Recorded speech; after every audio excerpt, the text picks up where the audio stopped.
కాశీ పట్టణానికి వెళ్ళడం, కాశీలో ఉండడం, కాశీలో విశ్వనాథుణ్ణి విశాలాక్షిని దర్శనం చేయడం అంత గొప్పవిగా చెప్పబడతాయి. మనం కోరక్కర్లేదు, కోరకుండానే మన జీవితంలో మనకి కావలసినటువంటి సమస్త సుఖములను కూడా కాశీపట్టణం ఇస్తుంది.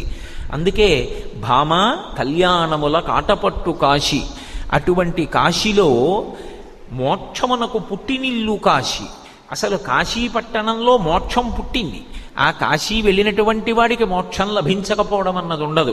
కాశీపట్టణంలో శరీరం విడిచిపెట్టినటువంటి వాడికి పరమశివుడు వచ్చి తారక మంత్రాన్ని ఎలా ఉపదేశం చేస్తాడు, ఎలా మోక్షాన్ని ఇస్తాడు అన్న విషయాన్ని నిన్ననే నేను మీతో మనవి చేసి ఉన్నాను.